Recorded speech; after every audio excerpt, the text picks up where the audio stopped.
아!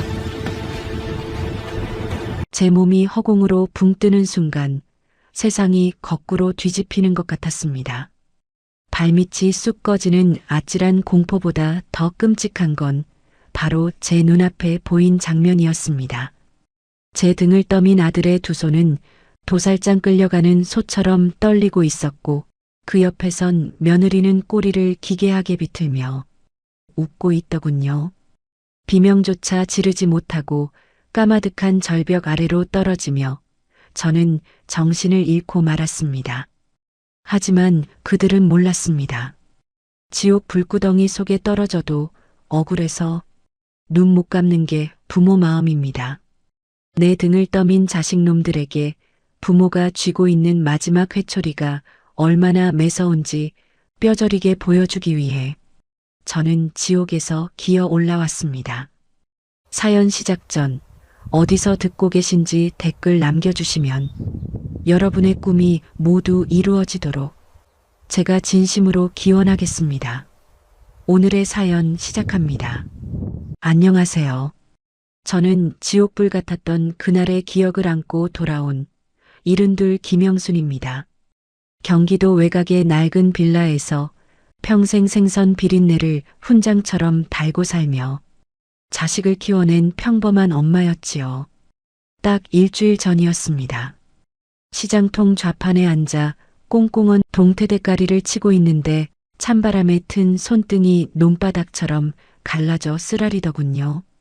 그래도 이 짓을 멈출 수가 없었습니다. 사업한답시고 뱁새가 황새 쫓아가듯 일을 벌이다 빚더미에 앉은 아들 녀석 때문이었죠. 어머니, 이번 달이자. 죄송해요. 아들의 힘없는 목소리가 전화기 너머로 들려올 때면 제 가슴은 쇠사슬로 조여오는 것만 같았습니다. 걱정 마라. 애미가 어떻게든 마련해 볼 테니 기죽지 말고. 저는 주름진 주머니에서 꼬깃꼬깃한 쌈짓돈을 꺼내며 그렇게 말하곤 했습니다. 내 입에 들어가는 밥은 아까워도 자식놈 기죽는 꼴은 못 보는 게 부모 마음 아니겠습니까? 그러던 어느 날 저녁이었습니다. 현관문이 열리더니 아들 내외가 양손 가득 쇼핑백을 들고 들어오더군요. 어머니, 아버지, 이거 보세요. 저희가 큰맘 먹고 준비했어요. 며느리가 생글생글 웃으며 꺼내놓은 건 백화점 상표가 붙은 최고급 등산복이었습니다. 빨갛고 노란 원색 점퍼가 형광등 불빛 아래서 번쩍번쩍 빛이 나더군요. 아니, 이게 다 뭐냐? 너희 형편에 무슨 돈이 있어서. 제가 놀란 눈으로 쳐다보자 아들이 제 손을 덥석 잡으며 말했습니다. 엄마, 그동안 고생만 시켜드려 죄송해요. 이번에 좋은 투자처가 생겨서 숨통 좀 트였어요. 단풍 절정이라는데 우리 가족끼리 오붓하게 산이나 다녀와요. 그 말을 듣는 순간 가슴이 뭉클해져서 눈시울이 뜨거워졌습니다. 평생 자식 뒷바라지만 하느라 단풍 구경 한번 제대로 못 가본 게 한이 되었는데 이제야 효도 한번 받아보나 싶었죠. 다음 날 저는 동네방네 자랑을 하고 다녔습니다. 우리 아들이 비싼 등산복을 사왔지 뭐요. 이번 주말에 꽃구경 시켜준다고 난리네 난리. 시장 상인들이 부러워하는 눈빛을 보며 저는 세상을 다 가진 기분이었습니다. 그게 죽음으로 가는 수의를 입고 춤을 추는 꼴이라는 것도 모르고 말입니다. 등산 가기로 한 전날 밤이었습니다. 내일 먹을 김밥을 싸느라 주방에서 고소한 참기름 냄새를 풍기고 있는데 안방에서 남편이 저를 부르더군요. 남편 박철민 씨는 평생 말수 적고 무뚝뚝한 위인이었습니다. 돈 없다고 제가 구박을 해도 허허 웃고 마는 사람이었는데 그날따라 남편의 표정이 돌처럼 굳어 있었습니다. 영순아, 이리 좀 와서 앉아봐라. 남편의 목소리가 평소와 다르게 낮게 깔려 있어 저는 덜컥 겁이 났습니다. 왜 그래요? 내일 놀러 갈 생각에 잠이 안 와요? 제가 짐짓 밝게 물었지만 남편은 대답 대신 서랍 깊숙한 곳에서 무언가를 꺼내 제 손에 쥐어주었습니다. 손바닥만 한 검은 기계, 초소형 녹음기였습니다. 이게 뭐요? 내일 등산 갈 때 이거 내 등산복 안주머니에 꼭 넣어둬라. 그리고 절대 끄지 마. 남편의 눈빛이 형광등 불빛 아래서 서늘하게 번뜩였습니다. 아니, 뜬금없이 녹음기는 왜요? 아까 저녁에 내가 베란다에서 담배 피우다가 들었다. 남편이 마른 침을 꿀꺽 삼키며 말을 이었습니다. 진수놈이랑 며느리가 밖에서 통화하는 걸 들었어. 이번 한 번이면 빚다 갚는다. 확실하게 처리해야 한다 그러더구나. 그 말을 듣는 순간 심장이 발밑까지 쿵 떨어지는 것 같았습니다. 에이, 설마. 당신이 잘못 들었겠지. 애들이 빚 때문에 걱정하느라 그런 거 아니겠소? 저는 손사래를 쳤지만 손끝이 파르르 떨려오는 건 어쩔 수 없었습니다. 남편은 제 떨리는 손을 거친 손으로 꽉 잡으며 말했습니다. 사람 속은 모르는 거야. 특히 돈 앞에서는 부모 자식도 없는 세상이다. 내일 놈들이 주는 건 물 한 모금도 마시지 마라. 알겠지? 남편의 그 말에 등골이 오싹해졌습니다. 창밖에서는 가을바람이 윙윙대며 유리창을 흔들고 있었고 거실에 걸어둔 빨간 등산복은 마치 핏빛처럼 붉게 보였습니다. 그날 밤 저는 한숨도 자지 못했습니다. 벽시계 초침 소리가 마치 제 수명을 재촉하는 소리처럼 크게 들려왔거든요. 다음 날 새벽 아들의 차가 빌라 앞에 도착했습니다. 엄마, 아빠, 빨리 나오세요. 날씨가 기가 막혀요. 아들이 차 창문을 내리고 활짝 웃으며 손을 흔들었습니다.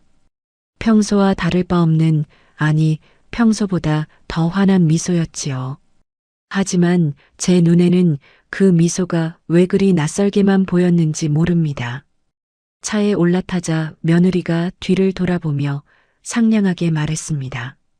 어머님, 아버님, 오늘 코스는 제가 특별히 골랐어요.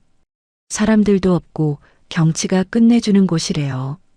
며느리의 목소리에서 진한 향수 냄새가 훅 끼쳐왔습니다. 기름 냄새 나는 지하 주차장에서도 그 향수 냄새만큼은 유독 머리가 아플 정도로 진하게 느껴지더군요. 남편은 아무 말 없이 제 손을 꽉 잡았습니다. 남편의 손바닥이 축축하게 젖어 있는 게 느껴졌습니다. 차는 도심을 빠져나와 점점 더 깊고 인적 드문 산길로 향했습니다. 차창 밖으로 스쳐 지나가는 붉은 단풍들이 마치 우리 부부를 향해 손짓하는 것만 같았습니다. 어서 와라, 어서 와라, 여기가 너희 무덤이다. 하고 말이죠. 그때까지만 해도 저는 몰랐습니다. 화창한 가을 하늘 아래서 내 배 아파 낳은 핏줄에게 벼랑 끝으로 내몰리게 될 줄은 꿈에도 상상하지 못했습니다. 그렇게 우리의 마지막이 될지도 모를 산행이 시작되었습니다. 차가 산 입구에 도착했을 때는 이미 해가 중천에 떠 있었습니다. 유명한 산이라 사람들이 북적일 줄 알았는데 아들이 차를 세운 곳은 자풀이 무성한 샛길 입구였습니다. 아니, 진수야. 여기는 사람이 통 안 다니는 길 같구나. 등산로가 맞니? 제가 차창 밖을 두리번거리며 묻자 며느리가 잽싸게 대답했습니다. 어머님, 요즘 누가 사람 많은 데로 다녀요? 여기가 아는 사람만 아는 알짜배기 코스예요. 경치가 아주 기가 막혀요. 며느리의 목소리는 꾀꼬리처럼 고왔지만 그 눈은 먹잇감을 노리는 뱀처럼 번들거리고 있었습니다. 차에서 내리자마자 며느리가 보온병 뚜껑에 붉은색 음료를 따르더군요. 아버님, 어머님, 올라가시기 전에 이거 드시고 힘내세요. 몸에 좋은 복분자예요. 제가 컵을 받아들려는데 남편이 제 손을 탁 치며 가로챘습니다. 에이, 산 입구부터 무슨 물배를 채우냐, 올라가서 먹자. 남편은 짐짓 호탕하게 웃으며 며느리가 건넨 컵을 받아들고는 짐을 챙기는 척하며 등 뒤 화단에 음료를 쏟아버렸습니다. 바닥으로 붉은 액체가 스며드는 모습을 보는데 왜 그리 섬뜩하던지요. 마치 핏물 같았습니다. 산 중턱에 오를 때까지 남편은 제 손을 한시도 놓지 않았습니다. 남편의 손바닥에서는 식은땀이 배어나와 축축했습니다. 반면 앞장선 아들의 등은 잔뜩 굽어 있었고 녀석은 자꾸만 뒤를 힐끔거렸습니다. 진수야, 땀을 왜 그렇게 비 오듯 흘리냐? 어디 아픈 거 아니냐? 제가 걱정스레 묻자 아들은 화들짝 놀라며 소리를 질렀습니다. 아, 좀, 그냥 더워서 그래요. 엄마는 왜 자꾸 사람 귀찮게 해? 평소 순하디 순하던 녀석이 눈을 희번덕거리는 꼴을 보니 가슴 한구석이 서늘해지더군요. 마치 낯선 짐승을 보는 것 같았습니다. 1시간쯤 더 올라갔을까요? 며느리가 멈춰선 곳은 깎아지른 절벽 위 평평한 바위지대였습니다. 발 아래로 까마득한 낭떠러지가 입을 벌리고 있었고 바람 소리가 귀신 울음소리처럼 윙윙거렸습니다. 와, 여기 진짜 좋다. 아버님, 어머님, 저기 바위 끝에 서보세요. 인생 사진 찍어드릴게요. 며느리가 휴대폰을 꺼내들며 절벽 끝을 손가락으로 가리켰습니다. 바위 끝에는 안전 펜스 하나 없었습니다. 거긴 너무 위험해 보인다. 그냥 여기서 찍자꾸나. 제가 뒷걸음질을 치자 아들이 다가와 제 어깨를 거칠게 잡아 끌었습니다. 아, 엄마. 여기까지 왔는데 사진 한 장 못 찍어요? 빨리 서봐요 좀. 아들의 손이 쇠갈고리처럼 제 어깨를 파고들었습니다. 녀석의 손이 바람 앞에선 갈대처럼 덜덜 떨리고 있는 게 고스란히 느껴졌습니다. 그때 뷰파인더를 보던 며느리가 고개를 살짝 끄덕였습니다. 마치 사형 선고를 내리는 판사처럼 말입니다. 엄마, 미안해. 아들의 입술이 달싹이는가 싶더니 등 뒤에서 엄청난 힘이 저와 남편을 덮쳤습니다. 아! 비명지를 새도 없었습니다. 발이 허공을 디디는 순간 중력이 내장을 끌어당기는 듯한 공포가 온몸을 휘감았습니다. 파란 가을 하늘이 순식간에 멀어지고 거친 숲의 검은 잎이 우리를 삼켰습니다. 두두둑, 퍽! 나뭇가지들이 제 살을 채찍처럼 때리고 찢어발겼습니다. 몸뚱이가 바위에 부딪힐 때마다 뼈가 으스러지는 소리가 귓가에 생생하게 울렸습니다. 대굴대굴 구르다 덤불 속에 처박힌 순간 숨이 턱 막히며 눈앞이 캄캄해졌습니다. 온몸이 불에 타는 것처럼 뜨거웠고 입안에서는 비릿한 피맛이 진동했습니다. 신음이 저절로 새어나오려는데 누군가 제 입을 거칠게 틀어막았습니다. 피투성이가 된 남편이었습니다. 남편의 다리는 기이하게 꺾여 있었고 얼굴은 피범벅이 되어 형체를 알아보기 힘들 정도였습니다. 하지만 그 눈빛만은 형형하게 살아 있었습니다. 여보, 쉿, 소리 내지 마. 남편이 찢어진 입술을 제 귀에 대고 쉰 목소리로 속삭였습니다. 죽은 척해. 놈들이 확인하러 올 거야. 우리는 숨소리조차 죽인 채 시체처럼 널브러져 있었습니다. 심장이 터질 것만 같아 가슴을 쥐어뜯고 싶었습니다.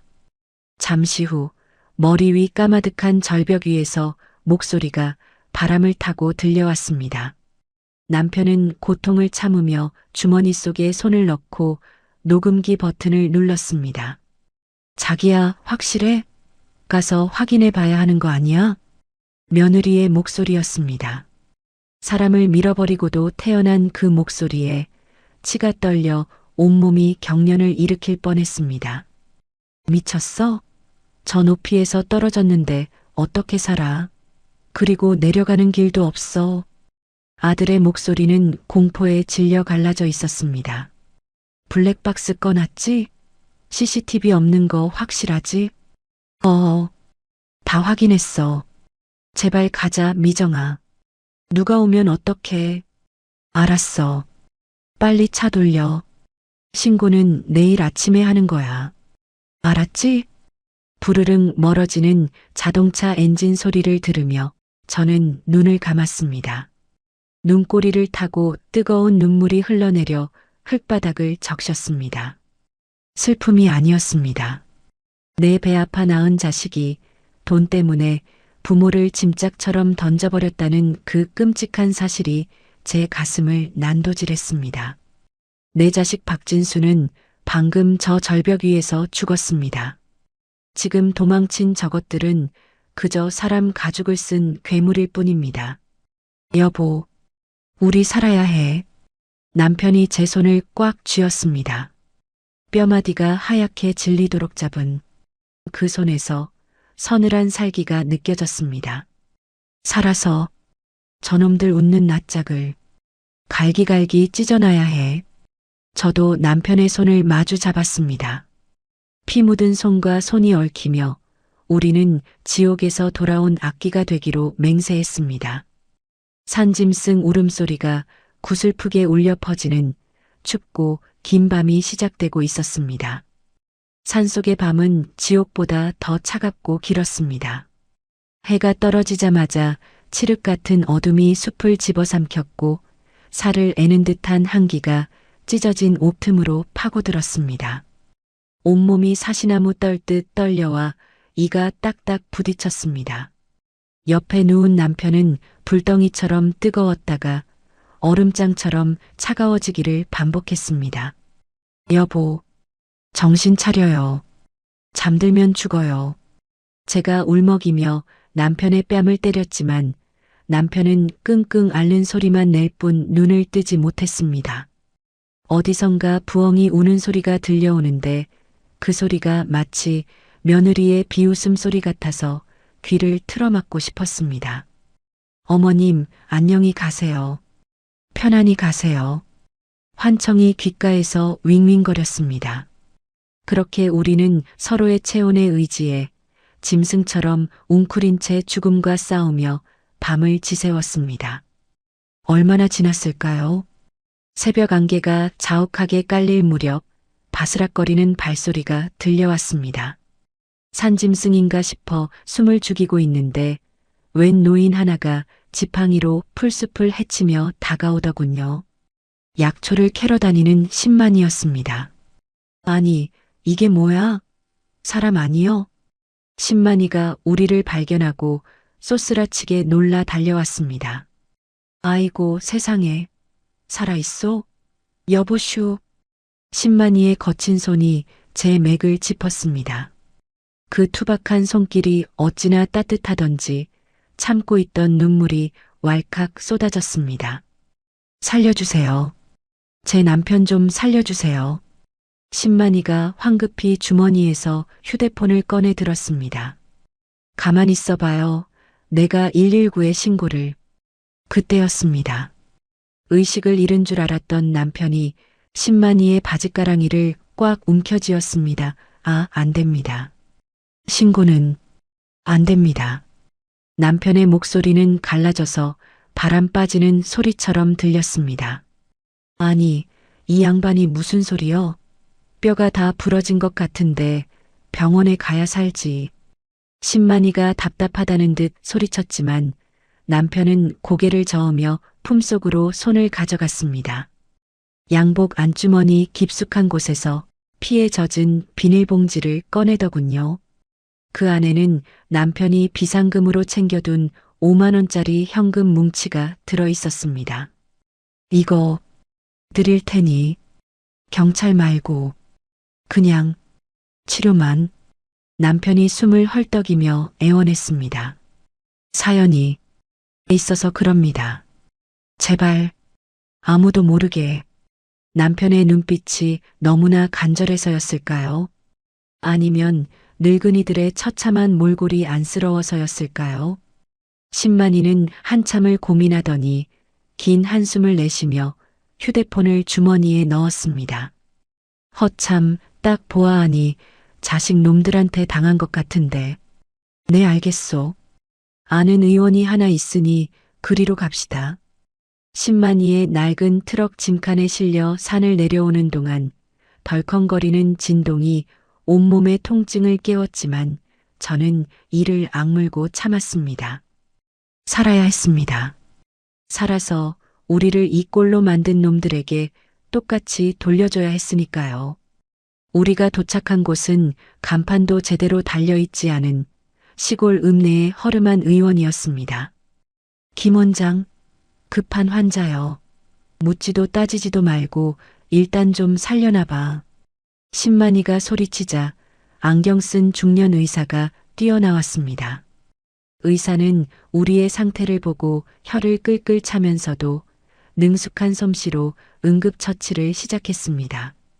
갈비뼈가 3대나 나갔고 남편분은 골반에 금이 갔습니다. 이거 대학병원 가셔야 하는데 안 됩니다. 여기서 해주세요. 돈은 얼마든 드리겠습니다. 제가 남편의 손을 잡으며 단호하게 말했습니다. 그렇게 우리는 이름도 주민번호도 남기지 않은 채 신원 미상의 환자가 되어 좁은 입원실에 몸을 뉘었습니다.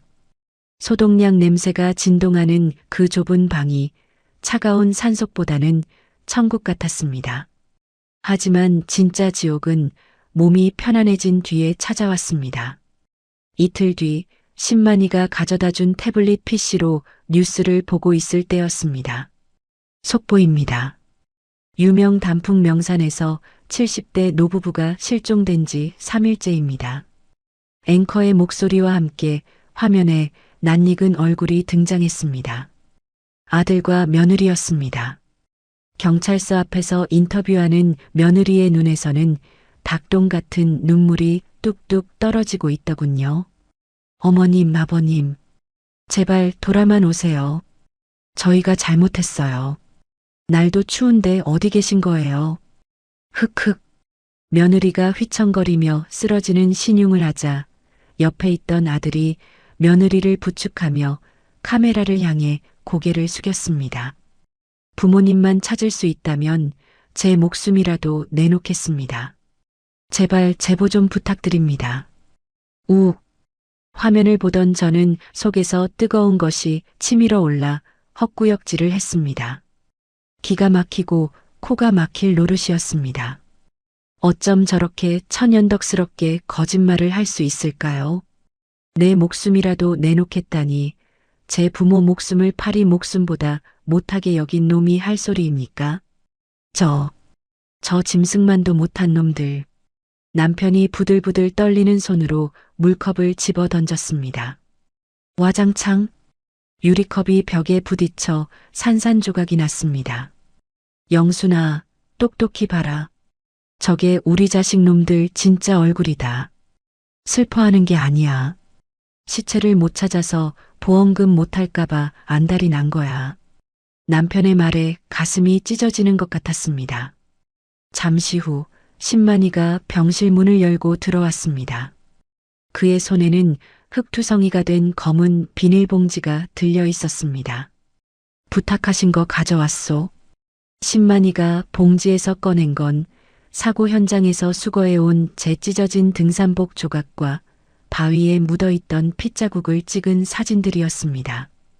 다행히 놈들이 멍청해서 현장 정리는 하나도 안 했더구먼. 이거면 나중에 증거는 차고 넘칠 거요. 남편은 신만이의 손을 잡고 고개를 숙였습니다. 고맙습니다. 정말 고맙습니다. 이 은혜는 죽어서도 잊지 않겠습니다. 어휴, 별 말씀을. 나도 자식 키우는 입장에서 저런 놈들 보면 피가 거꾸로 솟아서 그러오. 일주일이 지났을 때 우리는 병원을 나서기로 했습니다. 계속 있다가는 놈들이 실종 신고를 사망 신고로 바꾸는 과정에서 경찰이 들이닥칠 수도 있었기 때문입니다. 우리는 곰팡내 나는 읍내의 낡은 여인숙으로 거처를 옮겼습니다. 창문 틈으로 찬 바람이 숭숭 들어오는 단칸방이었지만 우리에게는 놈들의 눈을 피할 수 있는 유일한 요새였습니다. 그날 밤 저는 남편의 부러진 다리를 주무르며 물었습니다. 여보, 우리 이제 어떡해요? 있는 돈도 다 떨어져 가는데. 남편은 제 눈을 똑바로 쳐다보며 말했습니다. 기다려야지. 놈들이 진짜 본색을 드러낼 때까지. 우리가 죽었다고 확신하고 축배를 들 때, 그때가 바로 우리가 움직일 때야. 여인숙의 낡은 TV에서는 여전히 우리 부부를 찾는다는 자막이 흘러나오고 있었습니다. 하지만 세상 사람들은 모르겠지요. 그 애타는 호소가 사실은 제발 죽어서 시체로 발견되어라라는 저주라는 것을요. 우리는 죽은 사람이 되어 산 사람들의 추악한 연극을 맨 앞줄에서 지켜보기 시작했습니다. 가슴속에 시퍼런 칼날을 품은 채 말입니다. 여인숙 달방에서의 생활은 짐승의 삶이나 다를 바 없었습니다. 창문 틈으로 황소바람이 숭숭 들어오는 통에 밤마다 뼈마디가 시려 잠을 설쳤습니다. 습기 찬 벽지에는 검은 곰팡이가 피어 있었는데 그게 마치 썩어 들어가는 제 속마음 같아 쳐다보기가 힘들더군요.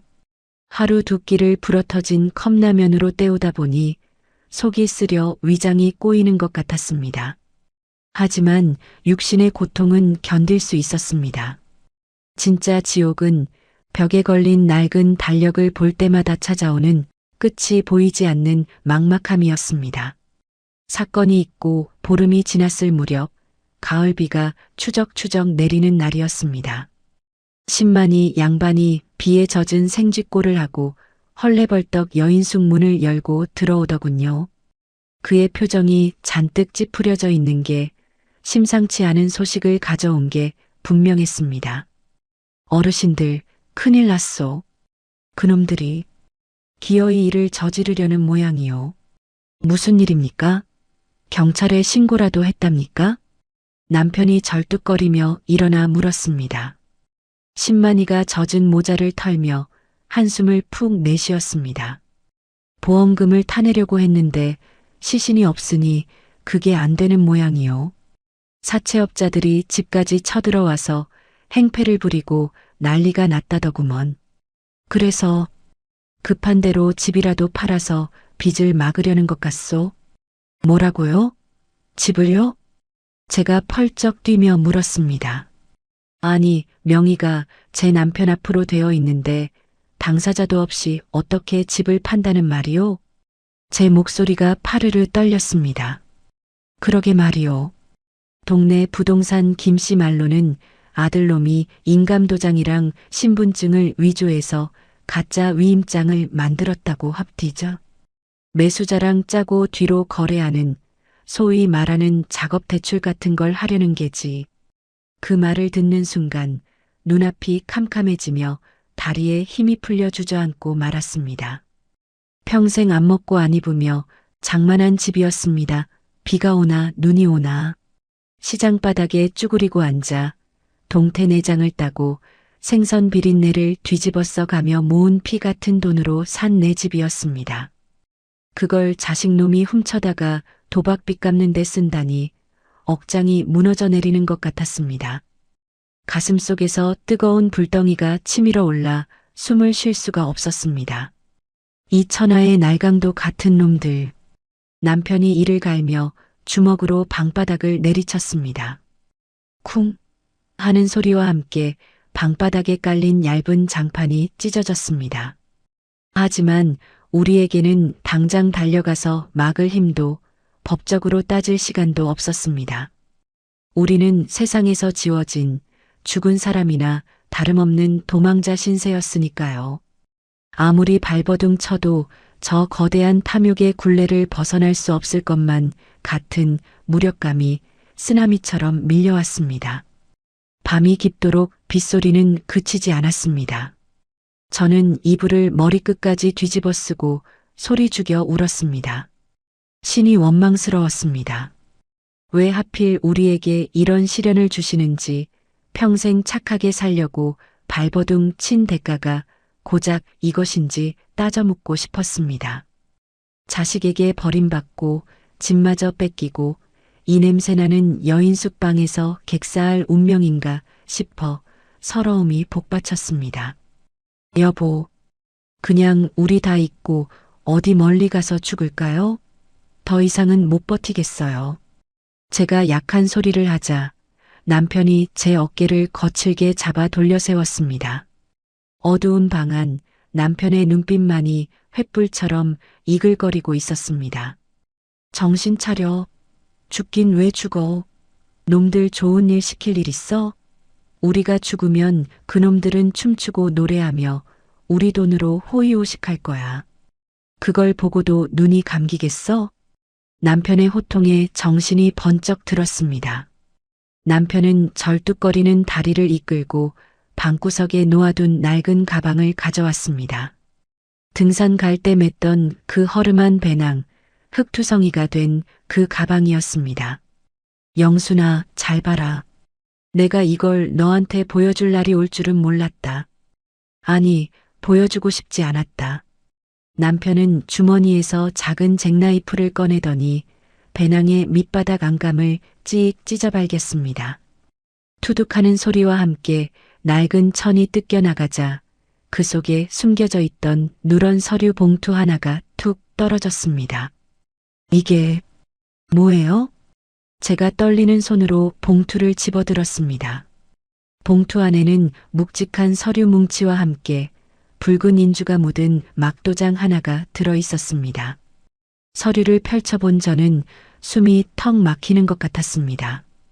토지 등기 권리증 주소지는 경기도 외곽의 야산이었지만 평수가 어마어마했습니다. 게다가 그 옆에는 최근 날짜가 찍힌 도시 개발 계획 확정 고시문이 함께 들어 있었습니다. 이거 당신이 숨겨둔 거예요? 우리 쌀 떨어졌을 때도 진수 등록금 없어서 쩔쩔맬 때도 이걸 가지고 있었던 거예요? 놀라움과 배신감이 뒤섞여 목소리가 떨려 나왔습니다. 남편은 쑥스러운 듯 머리를 극적이며 긴 한숨을 내쉬었습니다. 10년 전이다. 형님 돌아가시기 전에 나한테 맡기신 거야. 진수놈, 도박에 미쳐서 제정신 아닐 때였잖아. 형님이 그러시더구나. 이 땅 지금은 똥값이지만 나중에 개발되면 금싸라기 된다. 철민이 네가 가지고 있다가 나중에 진수놈 사람 굿이라면 주든가 아니면 재수씨 노후 자금으로 써라. 하셨어. 남편의 목소리가 물기에 젖어들었습니다. 내가 왜 너한테 말 안 했는지 아냐? 너 마음 약해서 진수놈이 죽는 소리 하면 이거 팔아서 줬을 거다. 그럼 우린 진짜 길바닥에 나앉는 거야. 내가 욕을 먹더라도 무능한 남편 소리를 듣더라도 이것만큼은 지켜야 했다. 내 노후를 위해서. 남편의 고백을 듣는 순간 가슴이 징하게 울려왔습니다. 돈 없다고 무능하다고 평생 남편을 구박했던 제 자신이 부끄러워 얼굴을 들 수가 없었습니다. 이 사람은 바보처럼 묵묵히 가족을 위한 마지막 보루를 목숨 걸고 지키고 있었던 겁니다. 여보, 미안해요. 정말 미안해요. 저는 남편의 거친 손을 잡고 하염없이 눈물을 흘렸습니다. 남편이 제 눈물을 투박한 손으로 닦아주며 비장한 목소리로 말했습니다. 이제 이 땅은 우리 거야. 진수놈 몫은 없다.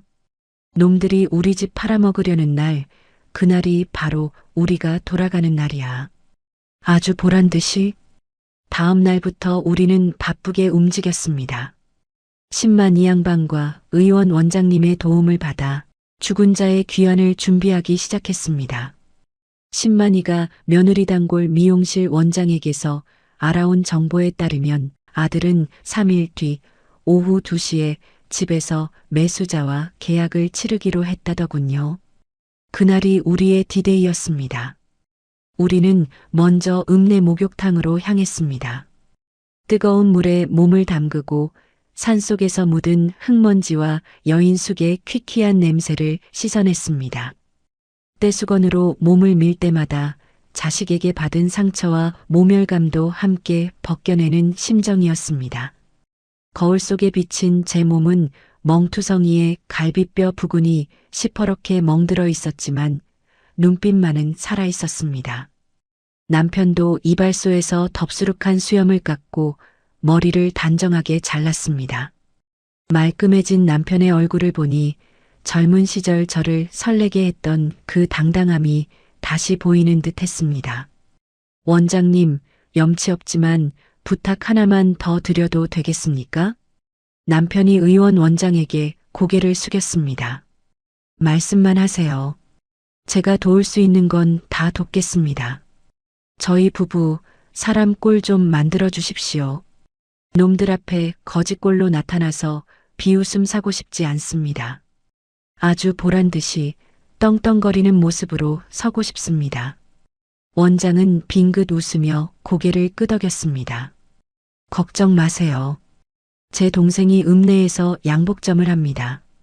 아주 근사하게 차려입혀 드릴게요. 그날 오후 우리는 양복점으로 향했습니다. 남편은 짙은 감색 더블 슈트를 입고 넥타이를 메었습니다. 비록 다리는 절고 얼굴에는 흉터가 남았지만 그 눈빛만큼은 어느 대기업 회장 못지않게 위엄 있어 보였습니다. 저 역시 며느리가 사줬던 싸구려 등산복을 쓰레기통에 처박아 버리고 우아한 회색 정장 원피스를 입고 진주 목걸이를 걸었습니다. 거울 속에 비친 우리는 더 이상 힘없는 노인네가 아니었습니다. 자식에게 버림받고 울기만 하던 김영수는 그 거울 속에서 죽었습니다. 이제 남은 건 죄 지은 자를 벌하러 온 심판자뿐이었습니다. 어떠냐, 영순아? 나 좀 쓸만하냐? 남편이 옷매무새를 다듬으며 쑥스러운 듯 물었습니다. 네, 아주 근사해요. 당신 젊었을 때보다 훨씬 더 멋져 보여요. 제가 씩씩하게 대답하자 남편이 제 어깨를 감싸 안았습니다. 가자. 가서 우리 집 되찾고 놈들한테 세상 무서운 줄 보여주자고. 디데이가 밝았습니다. 하늘은 야속할 만큼 맑고 푸르더군요. 우리가 절벽에서 떨어지던 그날처럼 말입니다. 원장이 빌려준 검은색 세단 뒷좌석에 앉아 우리가 살던 아파트로 향했습니다. 차창 밖으로 익숙한 동네 풍경이 스쳐 지나갔습니다. 단골 반찬 가게, 며느리와 가끔 가던 사우나, 손주들 손잡고 걷던 놀이터, 모든 것이 그대로인데 오직 우리 가족만이 산산조각이 나 있었습니다. 가슴이 쿵쿵 뛰기 시작했습니다. 두려움 때문이 아니었습니다. 이제 곧 놈들의 가면을 벗겨낼 수 있다는 기대감 때문이었습니다. 아파트 입구에 들어서자 경비실 김 씨가 우리 차를 보고 고개를 갸웃거리더군요. 우리가 죽은 줄로만 알고 있을 테니 당연한 반응이었겠죠. 엘리베이터 거울을 보며 마지막으로 표정을 가다듬었습니다. 슬픔도 두려움도 모두 지웠습니다. 오직 서늘한 분노만이 제 가슴을 차갑게 채우고 있었습니다. 엘리베이터 숫자가 12층을 가리키는 순간 남편이 제 손을 꽉 잡았습니다. 그 손의 온기가 저를 지탱해 주었습니다. 딩동 12층에 도착하는 벨소리가 마치 전투 시작을 알리는 공소리처럼 들렸습니다. 익숙한 현관문 앞에 섰습니다. 안에서는 왁자지껄한 소리가 새어나오고 있었습니다. 자, 도장만 찍으면 끝입니다. 입금은 바로 되죠? 이사 비용은 넉넉히 챙겨드릴게. 아들의 목소리였습니다. 들뜬 그 목소리에 마지막 남은 일말의 미련조차 깨끗이 사라지더군요. 남편이 저를 보며 고개를 끄덕였습니다. 저는 심호흡을 한번 크게 내쉬고 떨리는 손으로 도어록 비밀번호를 눌렀습니다. 비밀번호는 바뀌지 않았더군요. 부모가 죽었다고 확신했으니 바꿀 필요도 못 느꼈겠지요. 삐삐삐삐. 익숙한 전자음 소리에 안쪽의 말소리가 뚝 끊겼습니다. 완전한 정적. 그리고 철커덕 문이 열렸습니다. 우리는 당당하게 아주 천천히 집 안으로 발을 들여놓았습니다. 현관 중문을 열고 거실로 들어서는 순간 거실 소파에 앉아있던 아들과 며느리, 그리고 낯선 남자들의 시선이 우리에게 꽂혔습니다. 마치 귀신을 본 듯 그들의 눈이 찢어질 듯 커지더군요. 아들의 손에 들려있던 인감도장이 바닥으로 툭 떨어져 굴러갔습니다. 대구르르. 그 작은 소리가 천둥 소리처럼 거실을 울렸습니다. 아, 아, 아. 며느리가 비명을 지르며 뒤로 넘어갔습니다. 아들은 입을 쩍 벌린 채 뻐끔거릴 뿐 아무 말도 하지 못했습니다. 얼굴이 백지장처럼 하얗게 질린 꼴이 아주 볼만하더군요. 저는 천천히 거실 한가운데로 걸어 들어가 아들놈 앞에 섰습니다. 그리고 싸늘하게 웃으며 말했습니다. 왜? 귀신이라도 본 표정이구나. 내 제삿밥이나 얻어먹으려고 왔는데 아직 상도 안 차렸네. 그리고 뒤집힌 판. 거실에는 찬물을 끼얹은 듯 괴기스러운 정적만이 흘렀습니다. 벽에 걸린 시계 초침 소리가 착, 착, 착 하고 울리는데 그 소리가 마치 저놈들의 목을 조르는 카운트다운처럼 들리더군요. 소파에 앉아있던 매수자가 험악한 표정으로 자리에서 벌떡 일어났습니다. 이게 무슨 개수작이야?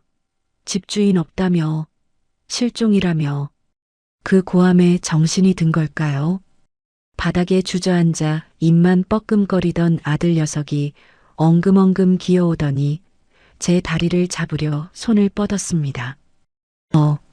엄마, 진짜 엄마야? 귀신 아니지?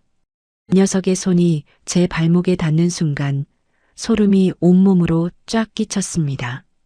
마치 징그러운 벌레가 기어오르는 것 같아 저는 반사적으로 발을 빼며 뒷걸음질 쳤습니다. 내 몸에 손대지 마라. 더럽다. 제 목소리가 지옥에서 불어오는 바람처럼 차갑게 깔렸습니다. 옆에 서 있던 남편이 앞으로 나섰습니다. 절뚝거리는 다리로 한 걸음 한 걸음 내딛는데 바닥을 짚는 지팡이 소리가 묵직하게 거실을 울렸습니다. 남편은 탁자 위에 놓인 위조된 매매 계약서를 집어들었습니다. 이따위 종이 쪼가리로 내 집을 팔아먹으려고? 내 놈이 정령 사람이냐? 쫙. 남편은 그 자리에서 계약서를 반으로 찢어 허공에 날려버렸습니다. 하얀 종이 조각들이 눈송이처럼 흩날려 아들의 머리 위로 떨어졌습니다. 아이고 아버지, 그게 아니라요. 저는 두 분이 돌아가신 줄 알고 빚쟁이들이 하도 난리를 치니까 아들이 비굴하게 변명을 늘어놓으며 남편의 바짓가랑이를 잡고 늘어졌습니다. 그 꼴을 보고 있자니 뱃속에서부터 뜨거운 용암이 치밀어 올랐습니다. 저런 놈을 믿고 내 모든 걸 바쳤다니 내 눈을 내가 찌르고 싶은 심정이었습니다. 그때 소파 뒤에 숨어 벌벌 떨던 며느리가 눈을 희번덕거리 가더니 갑자기 끼약 소리를 지르며 거품을 물고 기절하는 척 쓰러지더군요. 연기였습니다. 불리하다 싶으면 아픈 척, 약한 척하며 빠져나가던 그 여우 같은 수법을 제가 모를 리가 없었지요. 하지만 이번에는 통하지 않았습니다. 남편은 아랑곳하지 않고 품속에서 누런 서류 봉투를 꺼내 탁자 위에 탁 하고 내려놓았습니다. 묵직한 소리가 났습니다.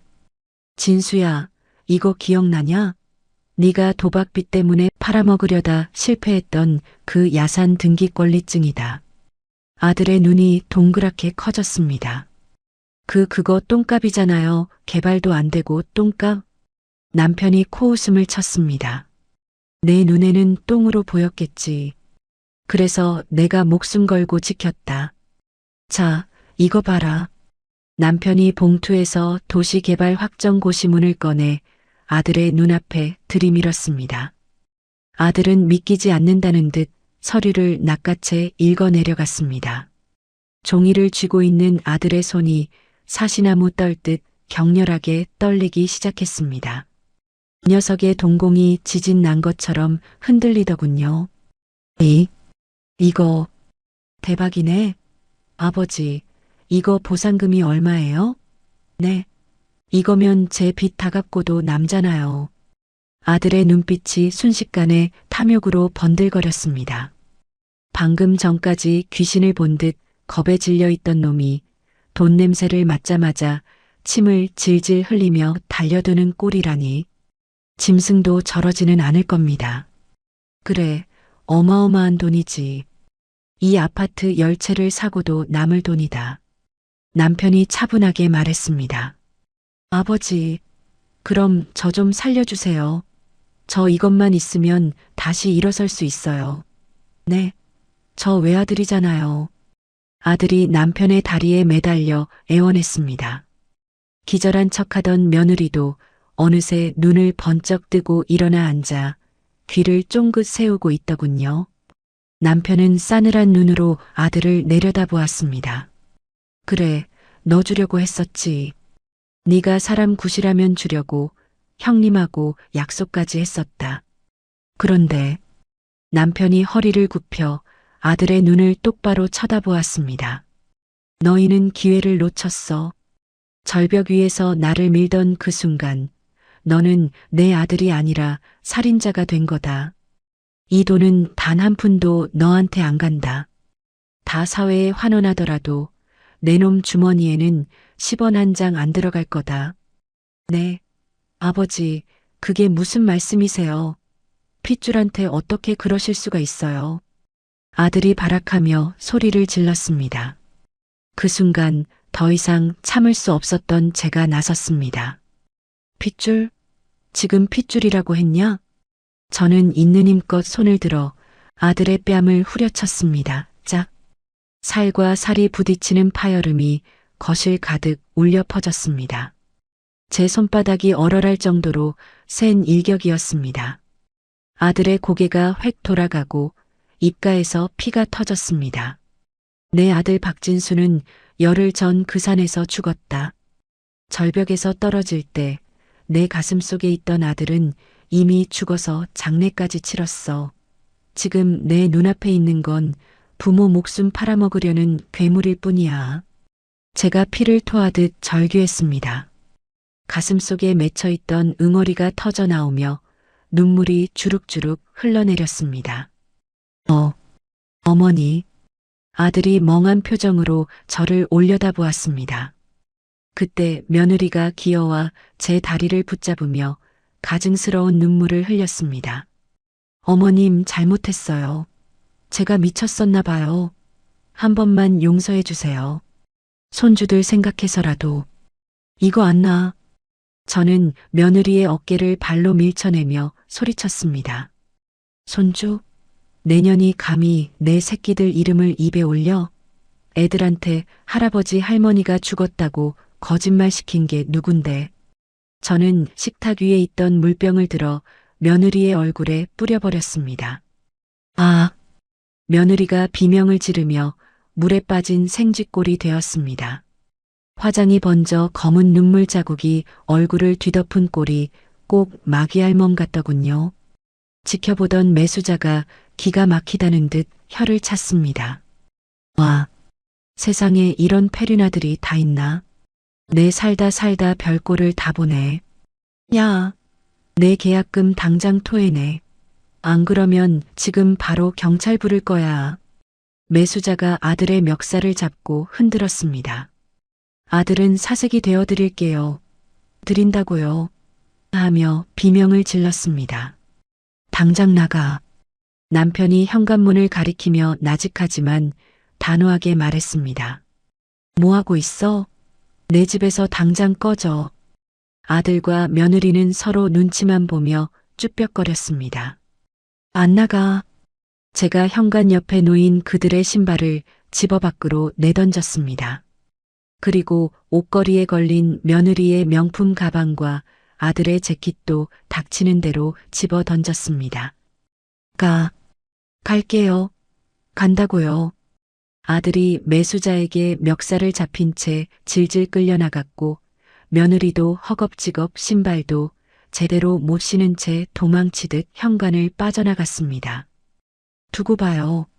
치매 노인네들이라고 신고할 거야. 며느리가 마지막까지 악에 바친 소리를 지르며 사라졌습니다. 쾅. 남편은 떨리는 손으로 도어록의 건전지를 뺐다가 다시 끼우고 비밀번호를 변경했습니다.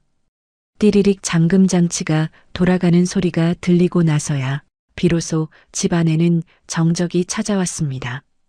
다리에 힘이 풀린 저는 그 자리에 주저앉아 엉엉 소리 내어 울었습니다. 통쾌할 줄 알았습니다. 속이 시원할 줄 알았습니다. 그런데 가슴 한 구석이 뻥 뚫린 것처럼 시리고 아팠습니다. 내 자식을 내 손으로 쫓아내야 하는 이 기막힌 현실이 너무나 서러웠습니다. 남편이 다가와 제 어깨를 감싸 안았습니다. 영순아, 울지 마라. 잘했다. 정말 잘했어. 남편의 목소리도 물기에 젖어 있었습니다. 우리는 서로를 부둥켜 안고 텅 빈 거실에서 한참을 울었습니다. 익숙한 우리 집 냄새, 베란다 화분의 흙냄새, 벽지의 벤 생활의 냄새가 이제야 코끝에 느껴졌습니다. 지옥에서 돌아와 드디어 우리 성을 되찾은 것입니다. 한참 후 저는 눈물을 닦고 일어났습니다. 부엌으로 가서 물을 한 잔 마셨습니다. 차가운 물이 식도를 타고 넘어가자 정신이 좀 드는 것 같았습니다. 거실 창밖을 내다보니 아파트 화단에서 서로 머리채를 잡고 싸우고 있는 아들 내외의 모습이 개미처럼 작게 보였습니다. 경찰차가 사이렌을 울리며 다가오고 있더군요. 매수자가 신고한 모양이었습니다. 여보, 저것 좀 봐요. 남편이 제 곁으로 와 창밖을 내려다보았습니다. 자업자득이다. 이제 시작이야. 놈들이 이대로 물러날 리가 없어. 분명 또 덤벼들 거다. 남편의 말대로였습니다. 쫓겨난 악마들은 더 독해져서 돌아올 게 뻔했습니다. 하지만 이제 우리는 두렵지 않았습니다. 우리에겐 지켜야 할 서로가 있었고 놈들을 단죄할 확실한 무기가 있었으니까요. 밥이나 먹읍시다, 여보. 배고프네. 제가 짐짓씩씩하게 말하자 남편이 피식 웃으며 고개를 끄덕였습니다. 그래, 밥 먹고 힘내서 2차전 준비해야지. 우리는 깨진 유리가 널브러진 거실을 치우지도 않은 채 식탁에 마주 앉았습니다. 전투는 이제 막 시작되었을 뿐이었습니다. 그리고 두 번째 턱. 승리의 기쁨은 달콤했지만 그 뒤끝은 쓰디쓴 독약과도 같았습니다.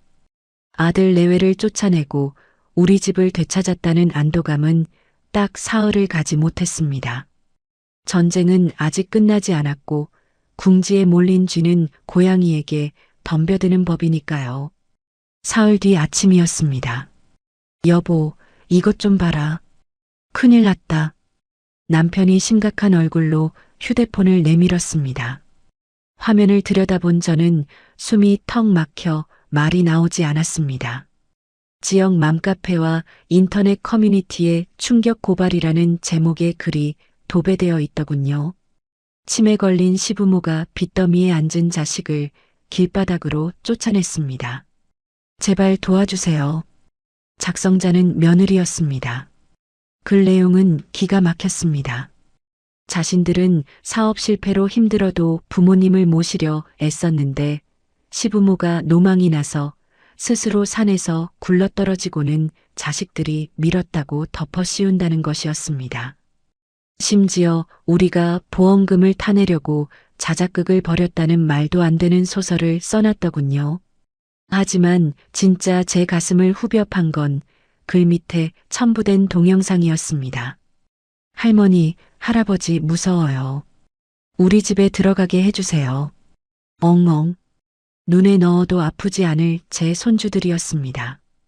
고사리 같은 손으로 눈물을 훔치며 카메라를 향해 애원하는 아이들의 모습을 보는 순간 억장이 무너져 내리는 것 같았습니다. 아이들이 무슨 죄가 있습니까? 그 어린 것들까지 방패막이로 세워 여론몰이를 하는 며느리의 독한 신보에 치가 떨려 온몸이 부들부들 떨렸습니다. 이 천벌을 받을 년. 휴대폰을 쥔 제 손등 위로 뜨거운 눈물이 툭툭 떨어졌습니다. 댓글창은 이미 난장판이었습니다. 노인네들이 곱게 늙어야지 돈독이 올랐네. 저런 부모 밑에서 자란 자식이 불쌍하다 등 입에 담기도 힘든 욕설들이 우리 부부를 난도질하고 있었습니다. 우리는 하루아침에 피해자에서 치매에 걸려 자식을 학대하는 파렴치한 노인이 되어버렸습니다. 그날 오후부터 집 앞은 아수라장이 되었습니다. 어떻게 알았는지 유튜버들과 삼류 기자들이 때로 몰려와 현관문을 두드리고 배를 눌러댔습니다. 김영순 씨, 며느리 주장이 사실입니까? 손주들 보고 싶지 않으세요? 한 말씀만 해주세요. 현관문 밖에서 들려오는 고함은 마치 굶주린 하이에나 떼의 울음소리 같았습니다. 우리는 불을 끄고 커튼을 친 채 죄인처럼 숨죽여 있어야 했습니다. 되찾은 우리 집이 창살 없는 감옥으로 변해버린 것입니다. 여보, 머리가 깨질 것 같아. 소파에 앉아있던 남편이 갑자기 가슴을 부여잡으며 앞으로 고꾸라졌습니다. 여보, 정신 차려요. 여보. 남편의 얼굴은 흙빛으로 변해 있었고 식은땀이 비 오듯 흘러내렸습니다. 절벽에서 떨어질 때 다친 골반 통증과 극심한 스트레스가 겹쳐 쇼크가 온 것이었습니다. 119를 부를 수도 없었습니다. 문 밖에는 카메라를 든 사람들이 진을 치고 있었으니까요. 저는 덜덜 떨리는 손으로 의원 원장님께 전화를 걸었습니다. 다행히 원장님이 뒷문으로 몰래 들어와 주셨고 남편은 119 구급차 대신 원장님의 승용차 뒷좌석에 누워 병원으로 이송되었습니다. 기자들이 차를 막아 세우고 플래시를 터뜨리는 통에 남편을 태우고 나가는 그 짧은 시간이 영겁의 시간처럼 느껴졌습니다. 차창 너머로 보이는 사람들의 눈빛은 호기심과 경멸로 가득 차 있었습니다. 그 눈빛들이 제 살을 파고드는 것 같아 고개를 들 수가 없었습니다. 대학병원 응급실에 도착해 겨우 고비를 넘겼지만 남편은 일반 병실로 옮겨진 뒤에도 산소호흡기를 떼지 못했습니다. 합병증입니다. 연세도 있으신 데다 치료 시기를 놓쳐서 상태가 좋지 않아요.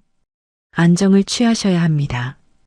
의사의 말에 저는 병실 구석에 쭈그리고 앉아 하염없이 눈물을 흘렸습니다. 이게 다 제 탓인 것만 같았습니다. 그때 놈들을 바로 신고했어야 했는데 복수하겠답시고 시간을 끄는 바람에 남편만 골병 들게 한 것 같아 가슴을 쥐어뜯었습니다. 그날 밤 늦은 시간이었습니다. 병실 문이 드르륵 열리더니 불청객이 들어왔습니다. 아들이었습니다. 모자를 푹 눌러쓰고 마스크로 얼굴을 가린 녀석은 병상에 누운 아비를 보고도 걱정하는 기색 하나 없더군요. 오히려 눈을 번들거리며 제게 다가왔습니다. 엄마 거봐요. 내가 뭘 했어요. 좋게 좋게 끝내자고 했잖아요. 아들이 뻔뻔하게 말하며 의자를 끌어다 앉았습니다. 너 여기가 어디라고 와? 당장 나가라. 제가 소리를 지르려 하자 아들이 검지손가락을 입에 가져다 댔습니다. 쉿 엄마. 소리 지르면 기자들 또 몰려와요. 우리 조용히 거래합시다. 거래? 네. 미정이가 알아봤는데 엄마 아빠 그동안 무면허 야매 의원에서 치료받으셨다면서요? 아들의 말에 심장이 쿵 내려앉았습니다. 놈들이 흥신소를 풀어 뒷조사까지 한 모양이었습니다. 그거 의료법 위반인 거 아시죠? 게다가 멀쩡히 살아계시면서 실종인 척 숨어 있었으니 이거 보험 사기 미수로도 엮을 수 있어요. 우리 변호사가 그러는데 엄마 아빠 감옥 갈 수도 있다던데요? 기가 막혀서 말이 나오지 않았습니다. 적반하장도 유분수지 벼랑 끝에서 살아 돌아온 부모를 범죄자 취급하며 협박을 하다니요. 그래서 원하는 게 뭐냐? 제가 떨리는 목소리로 물었습니다. 아들이 품속에서 서류 봉투 하나를 꺼내 침대 위에 던졌습니다. 그 땅 저한테 증여하세요. 그럼 제가 고소 취하하고 인터넷 글도 다 내릴게요. 손주들도 다시 보게 해드릴게. 어차피 아빠 저러다 돌아가시면 그 땅 다 세금으로 나가요. 아들한테 주는 게 낫잖아요. 아들의 눈은 탐욕으로 시뻘겋게 충혈되어 있었습니다. 부모의 목숨보다 땅 문서가 더 중요한 괴물이 제 앞에 앉아 있었습니다. 순간 마음이 흔들렸습니다. 이 지긋지긋한 싸움을 끝내고 싶었습니다. 남편이라도 편하게 살게 해주려면 차라리 놈들이 원하는 대로 해주고 잊어버리는 게 나을까 하는 나약한 생각이 고개를 들었습니다. 손주들이 보고 싶기도 했고 쏟아지는 비난을 견딜 자신도 없었으니까요. 도장? 어딨어요? 아들이 제 흔들리는 눈빛을 읽었는지 재촉하며 제 가방으로 손을 뻗었습니다. 그때였습니다. 손, 치워. 산소 마스크 속에서 쉰 목소리가 흘러나왔습니다. 남편이었습니다. 남편은 힘겹게 눈을 뜨고 아들의 손목을 앙상한 손으로 꽉 움켜쥐었습니다. 아버지, 정신 드세요? 아이고, 그러게 왜 고집을 피우셔서 더러운 손 치우라고 했다. 남편이 거친 숨을 몰아쉬며 있는 힘을 다해 아들의 손을 뿌리쳤습니다. 그리고 저를 쳐다보며 말했습니다. 영순아, 절대 타협하지 마. 썩은 살은 도려내야 새 살이 돋는 거야. 남편의 눈빛은 병마와 싸우는 환자의 것이 아니었습니다. 가족을 지키려는 가장의 결연한 의지가 횃불처럼 타오르고 있었습니다. 아버지, 진짜 감옥 가고 싶어서 그래요? 노망 났어요? 아들이 패악질을 부리며 침대를 발로 찼습니다. 쿵 소리와 함께 링거 거치대가 휘청거렸습니다. 그 모습을 보는 순간 제 안에서 무언가가 툭 하고 끊어졌습니다. 두려움이 사라지고 그 자리에 차가운 분노가 들어찼습니다. 저는 침대 옆에 있던 과일 깎는 칼을 집어들었습니다. 그리고 아들의 눈앞에 들이밀었습니다. 나가. 제 목소리는 더 이상 떨리지 않았습니다. 당장 안 나가면 내 손으로 내 놈 배를 가르고 나도 죽겠다. 어차피 죽다 살아난 목숨 무서울 거 하나 없다. 서슬퍼런 제 기세에 눌렸는지 아들이 주춤거리며 뒷걸음질 쳤습니다. 아, 알았어요. 나가면 되잖아요. 진짜 미쳤어. 다들. 아들은 씩씩거리며 병실 문을 쾅 닫고 나갔습니다. 아들이 사라진 병실에는 다시 정막이 찾아왔습니다.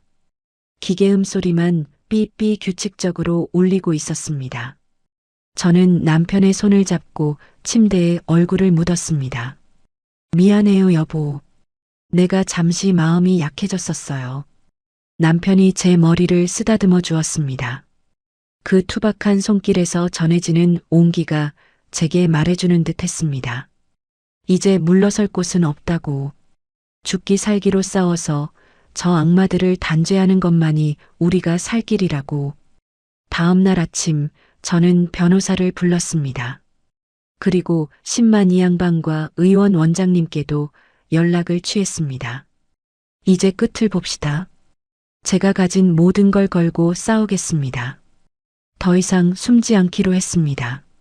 놈들이 여론이라는 무기로 우리를 공격한다면 우리는 진실이라는 칼로 놈들의 급소를 찌를 것입니다.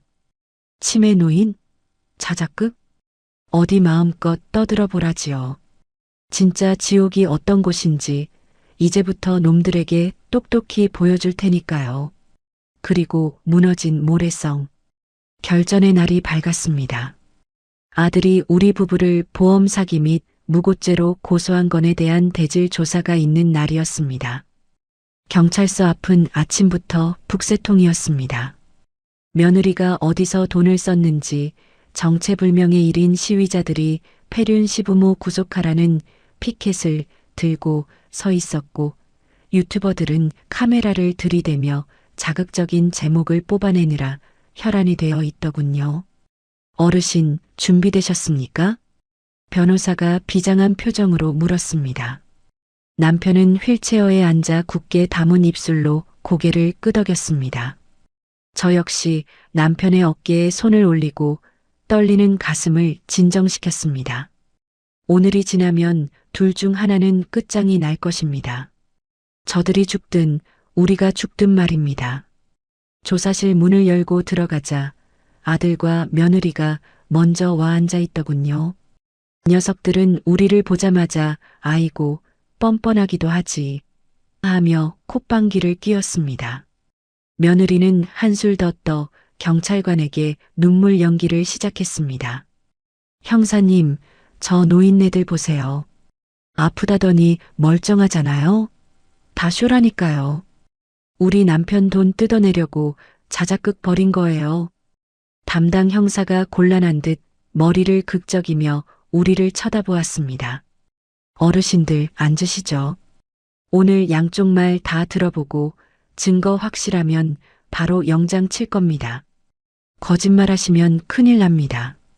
형사의 말투는 딱딱했지만 그 눈빛에는 자식이 부모를 설마 하는 의구심이 서려 있었습니다. 세상 천지에 부모가 자식을 감옥 보내려고 자해공갈을 한다니 누가 쉽게 믿겠습니까? 조사가 시작되자 며느리는 청산유수였습니다. 어머님이 평소에 우울증이 있으셨어요. 그날도 산에 가서 죽고 싶다고 하시길래 제가 말렸는데 갑자기 발을 헛디뎌 구르신 거예요. 저희는 너무 놀라서 구조대 부르려고 내려왔는데 아무리 찾아도 안 계셔서 거짓말이 어찌나 매끄러운지 듣고 있는 저조차 내가 진짜 그랬나 싶을 정도였습니다. 아들은 옆에서 맞장구를 치며 맞아요. 우리가 얼마나 찾아다녔는데요. 하고 목에 핏대를 세웠습니다. 자, 그럼 부모님 측 반박해 보시죠. 형사가 우리 쪽을 보며 턱짓을 했습니다. 남편이 품속에서 USB 하나를 꺼내 형사 책상 위에 올려놓았습니다. 긴 말 필요 없습니다. 그날 제 등산복 주머니에 녹음기가 들어 있었습니다. 이걸 한번 들어보시죠. 녹음기요? 며느리의 눈동자가 순간 흔들렸습니다. 형사가 USB를 노트북에 꽂고 스피커 볼륨을 높였습니다. 지지직거리는 잡음이 잠시 흐르더니 이내 또렷한 목소리가 조사실을 가득 채웠습니다. 자기야, 확실해? 가서 확인해 봐야 하는 거 아니야? 며느리. 미쳤어? 저 높이에서 떨어졌는데 어떻게 살아? 그리고 내려가는 길도 없어. 마이너스 아들. 블랙박스 꺼놨지? CCTV 없는 거 확실하지? 다 확인했어. 제발 가자, 미정아. 마이너스 아들. 순간 조사실 안의 공기가 얼음장처럼 차갑게 굳어버렸습니다. 형사의 눈이 휘둥그레졌고 타자기를 두드리던 서기의 손도 멈췄습니다. 며느리의 얼굴은 흙빛으로 변하다 못해 시퍼렇게 질려버렸습니다. 이건 조작이에요. 요즘 AI 기술이 얼마나 좋은데 이거 다 가짜예요. 며느리가 벌떡 일어나 책상을 치며 악을 썼습니다. 조작? 이번엔 변호사가 나섰습니다. 이미 국과수 음성 분석 의뢰 마쳤고 원본 파일의 생성 날짜와 시간까지 다 확인된 증거입니다. 그리고 증인도 있습니다. 변호사의 신호에 따라 조사실 뒷문이 열리고 두 사람이 걸어 들어왔습니다. 우리를 구해준 신만이 양반과 무면허 의원 원장님이었습니다. 당신들 누구야? 아들이 뒷걸음질 치며 물었습니다. 신만이 양반이 혀를 차며 말했습니다. 내가 그날 새벽에 두 분을 발견한 사람이다. 이놈들아, 사람이 다쳤으면 뼈가 으스러지도록 다쳤는데 자작극? 내가 찍은 사진 좀 볼래? 신만이가 사건 당일 현장에서 찍은 처참한 사진들을 형사 앞에 차르륵 펼쳐 보였습니다. 바위 틈에 낀 피 묻은 머리카락, 찢어진 옷까지, 그리고 뼈가 튀어나올 정도로 꺾인 남편의 다리 사진. 그것은 누가 봐도 실수나 자해가 아닌 살인 미수의 현장이었습니다. 이어 원장님이 차분한 목소리로 증언했습니다. 의사로서 소견을 말씀드리자면 두 분의 상처는 절대 스스로 굴러서 생길 수 있는 게 아닙니다. 누군가 강한 힘으로 밀쳤을 때 생기는 가속도와 충격으로 인한 다발성 골절입니다. 만약 자작극이라면 이분들은 헐리우드 스턴트맨보다 더한 기술을 가진 겁니다. 모든 증거가 아들과 며느리의 목을 조여오고 있었습니다. 형사의 표정이 싸늘하게 바뀌었습니다. 박진수 씨, 최미정 씨, 이래도 자작극입니까? 이건 특수존속살해 미수입니다. 알아요? 형사가 수갑을 꺼내 짤랑거렸습니다. 그 소리가 마치 저승사자의 종소리처럼 들렸습니다. 아니에요. 전 안 그랬어요. 궁지에 몰린 아들이 갑자기 며느리를 손가락질하며 소리쳤습니다. 형사님, 다 이 여자가 시킨 거예요. 빚 갚으려면 부모님 보험금밖에 없다고 눈 딱 감고 밀어버리자고 꼬드긴 건 미정이라고요. 저는 무서워서 못한다고 했는데. 야, 박진수, 네가 나한테 뭐라 그랬어? 엄마 아빠만 없으면 그 땅 다 우리 거다라며 침 흘린 게 누군데. 며느리가 아들의 머리채를 잡고 흔들었습니다. 이 미친 여자가 네가 밀었잖아. 네가 사진 찍는 척하면서 신호 줬잖아. 웃기지 마. 같이 밀어놓고 딴소리야. 개판이었습니다.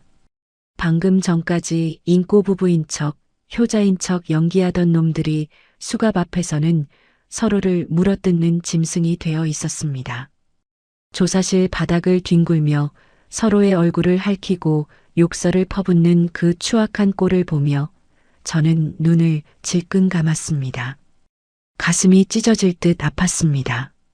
내 배 아파 낳아 금지옥엽 키운 자식이 고작 돈 몇 푼 때문에 괴물이 되어 서로를 죽이려 드는 이 현실이 지옥이 아니면 무엇이겠습니까?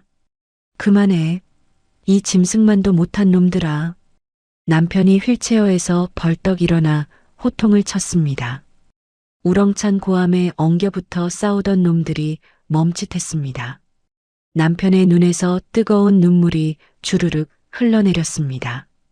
내 전 재산을 사회에 기부하는 한이 있어도 너희 놈들 콩밥 먹는 꼴은 꼭 보고 죽을 거다. 평생 감옥에서 썩으면서 너희가 무슨 짓을 했는지 뼈저리게 후회해라. 형사들이 달려들어 아들과 며느리를 떼어놓고 팔을 뒤로 꺾어 수갑을 채웠습니다. 철컥 그 차가운 금속음이 제 심장에도 채워지는 것 같았습니다. 엄마, 나 좀 살려줘. 엄마가 시키는 대로 다 할게. 땅 안 줘도 돼. 감옥만 안 가게 해줘. 아들이 끌려나가며 제게 애원했습니다. 콧물 눈물 범벅이 된 그 얼굴이 어릴 적 떼쓰던 모습과 겹쳐 보여 마음이 흔들렸습니다. 하지만 저는 이를 악물고 고개를 돌렸습니다. 지금 용서하는 건 자식을 위한 게 아니었습니다. 죄를 짓고도 벌을 받지 않는다면 녀석은 영원히 짐승으로 살다 죽을 테니까요. 끌고 가세요. 제가 떨리는 목소리로 말했습니다. 내 자식은 그 산에서 죽었습니다. 저건 모르는 사람입니다. 아들과 며느리가 유치장으로 끌려간 뒤 조사실에는 무거운 침묵만이 남았습니다. 변호사가 밖으로 나가 기자들에게 상황을 브리핑했습니다. 모든 것은 아들 내외의 폐륜 범죄였으며 결정적인 증거가 확보되어 긴급 체포되었습니다. 밖에서 웅성거리는 소리와 함께 플랫이 터지는 소리가 요란하게 들려왔습니다. 여론은 순식간에 뒤집혔습니다. 우리를 욕하던 사람들은 이제 천하의 죽일 놈들, 악마 부부라며 아들 내외를 향해 돌을 던지기 시작했습니다. 조사를 마치고 경찰서를 나오는 길, 하늘은 여전히 야속할 만큼 맑았습니다. 계단 아래에는 수많은 기자가 진을 치고 있었지만 남편과 저는 서로의 손을 꼭 잡고 당당하게 걸어 내려갔습니다. 어르신, 한 말씀만 해주시죠. 심경이 어떠십니까? 마이크가 들이대졌습니다. 저는 카메라를 똑바로 응시하며 떨리지만 단호한 목소리로 말했습니다. 돈이 핏줄보다 진한 세상이라고들 합니다. 하지만 부모의 가슴에 꽂은 칼은 결국 자기 자신의 심장을 찌르게 된다는 걸 똑똑히 알았으면 좋겠습니다. 택시에 올라타자마자 긴장이 풀려 온몸에 힘이 빠졌습니다. 남편이 제 어깨를 감싸주었습니다. 고생했다, 영순아. 다 끝났다. 이제 진짜 다 끝났어. 남편의 품에 얼굴을 묻고 저는 소리 없이 울었습니다. 승리했지만 패배한 싸움. 상처뿐인 영광. 하지만 적어도 우리는 인간으로서의 존엄을 지켰고 남은 생을 비굴하게 살지 않아도 된다는 사실에 안도했습니다. 차창 밖으로 스쳐 지나가는 풍경이 유난히 시리게 다가왔습니다. 이제 우리는 텅 빈 집으로 돌아갑니다. 그곳엔 더 이상 자식의 온기도 가족의 웃음소리도 없겠지요. 하지만 제 옆에는 세상 끝까지 저를 지켜준 단 한 사람, 남편이 있습니다. 그거면 됐습니다. 그거면 충분합니다. 그리고 남겨진 이야기 최종화. 어느새 계절이 4번 바뀌어 다시 산등성이가 붉게 물드는 가을이 찾아왔습니다. 우리가 그 끔찍한 절벽에서 떨어졌던 바로 그 계절이지요. 하지만 제 마음속의 계절은 이제 차가운 겨울을 지나 따뜻한 봄날에 머물러 있습니다. 많은 분이 그 후의 이야기를 궁금해 하시더군요. 아들 내외, 아니 그 짐승만도 못한 놈들은 지금 차가운 감옥에 있습니다. 법원은 존속살해 미수 및 사기 혐의를 인정해 아들에게 징역 15년, 며느리에게 징역 12년을 선고했습니다. 판사님이 판결문을 읽어 내려갈 때 며느리가 어머님, 저 감옥에서 애 낳으라는 말이에요? 살려주세요. 하며 악을 쓰더군요. 뱃속에 셋째가 있었다는 핑계로 동정심을 유발하려 했지만 법은 냉정했습니다. 오히려 임신한 몸으로 시부모를 죽이려 한 그 잔혹함이 더 큰 죄가 되었습니다. 놈들이 감옥에 간 뒤 그들이 운영하던 사업체는 줄줄이 부도가 났고 사돈 집안도 빚더미에 앉아 뿔뿔이 흩어졌다는 소식이 바람결에 들려왔습니다. 예전 같았으면 아이고 내 새끼 불쌍해서 어쩌나 하며 가슴을 쳤겠지만 이제는 아무렇지도 않습니다. 그저 뿌린 대로 거두는 법, 인과응보라는 옛말이 틀린 것 하나 없다는 생각뿐입니다. 재판이 끝나고 저와 남편은 정들었던, 아니 지긋지긋했던 그 아파트를 팔았습니다. 그리고 남편이 목숨 걸고 지켜냈던 그 야산 땅도 개발 보상금을 받자마자 미련 없이 처분했습니다. 돈이라는 게 참 묘하더군요. 없을 때는 사람을 비참하게 만들더니 너무 많으니 사람을 괴물로 만들더이다. 우리는 그 돈이 피 묻은 돈처럼 느껴져서 단 한 푼도 허투루 쓰고 싶지 않았습니다. 여보, 이 돈 다 기부합시다. 어느 날 저녁 남편이 밥상 머리에서 툭 던진 말이었습니다. 우리 죽다 살아난 목숨 아니요. 덤으로 사는 인생 좋은 일에 쓰고 갑시다. 자식한테 물려줘봤자 사달만 나지 뭐 좋겠소? 남편의 말에 저는 두말 없이 고개를 끄덕였습니다. 우리는 보상금의 절반을 학대 피해 노인들을 위한 쉼터 건립에 기부했습니다. 그리고 나머지는 우리가 살 작은 시골집을 짓고 남은 노후를 걱정 없이 보낼 만큼만 연금으로 묶어두었습니다. 지금 우리는 공기 좋고 물 맑은 강원도 산골 마을에 살고 있습니다. 아침이면 창문을 열고 새소리를 들으며 깨어납니다. 도시의 자동차 소음 대신 바람에 흔들리는 대나무 소리가 우리를 반겨주지요. 남편은 사고 후유증으로 다리를 조금 절게 되었습니다. 비가 오는 날이면 쑤신다고 끙끙 앓기도 하지만 그래도 제 곁에 살아서 숨 쉬고 있다는 것만으로도 감사합니다. 영순아, 상추가 아주 실하게 자랐다. 오늘 점심은 쌈밥 해먹자. 남편이 텃밭에서 갓 딴 상추와 고추를 한 바구니 들고 들어오며 환하게 웃습니다. 흙 묻은 그 손이 백화점 상품권을 내밀던 아들의 매끈한 손보다 100배, 1000배는 더 귀하고 아름다워 보입니다. 우리는 텃밭에서 난 채소를 옆집 할머니에게도 나눠주고 마을 회관에 가서 막걸리도 한 잔씩 얻어 마십니다. 피 한 방울 섞이지 않았지만 매일 안부를 묻고 챙겨주는 이웃들이 이제는 우리 가족입니다. 자식 농사는 흉년이었지만 사람 농사는 이제부터 풍년인 셈이지요. 가끔 밤에 자다가 문득문득 그날의 기억이 떠올라 식은땀을 흘릴 때가 있습니다. 절벽 아래로 떨어지던 그 아찔한 감각, 며느리의 웃음소리. 그럴 때마다 옆에서 자던 남편이 제 손을 꼭 잡아줍니다. 괜찮아, 영순아. 나 여기 있어. 아무 일도 없어. 그 거칠고 투박한 손의 온기가 저를 악몽에서 건져 올립니다. 젊었을 때는 돈 못 벌어온다고 타박만 했는데 늙고 병들고 나니 남편만 한 내 편이 없더군요. 우리는 서로가 서로에게 지팡이가 되어 남은 길을 천천히 걸어가고 있습니다. 이 방송을 듣고 계신 여러분께 감히 제 인생을 담아 한 말씀 드리고 싶습니다. 부모라는 이름으로 자식의 모든 죄를 덮어주지 마세요. 내 배 아파 낳은 자식이라도 썩은 살은 도려내야 새 살이 돋습니다. 무조건적인 희생이 사랑인 줄 알았는데 지나고 보니 그게 독이 되어 자식을 망치고 저를 죽일 뻔했습니다. 그리고 무엇보다 여러분 자신을 지키세요. 돈도 집도 자식 주기 전에 여러분의 노후를 위해 꽉 쥐고 계세요. 에이, 우리 애는 안 그래. 우리 애는 착해.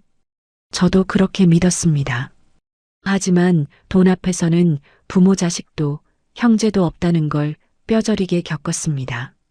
내 주머니에 돈이 있어야 자식도 효도 흉내라도 내는 세상입니다. 서글프지만 그게 현실이더군요. 이제 저는 더 이상 높은 산을 오르지 않습니다. 그저 집 앞에 낮은 언덕에 앉아 뉘엿뉘엿 지는 해를 바라보는 게 좋습니다. 욕심을 버리고 나니 비로소 세상이 아름답게 보입니다. 자식에게 버림받았지만 덕분에 저는 제 자신을 되찾았습니다. 그리고 제 곁을 묵묵히 지켜주는 평생의 동반자가 얼마나 소중한지도 깨달았습니다. 제 긴 이야기를 들어주셔서 정말 고맙습니다. 부디 여러분의 가정에는 저 같은 비극이 없기를, 오직 따뜻한 밥 짓는 냄새와 진심 어린 웃음소리만이 가득하기를 간절히 기도하겠습니다. 지금 옆에 있는 배우자의 손을 한번 잡아보세요. 그 체온이 세상에서 가장 확실한 여러분의 보험이자 재산입니다. 지금까지 김영순이었습니다. 잘 봤다고 댓글 하나 남겨주시면 답글로 보답하겠습니다. 감사합니다.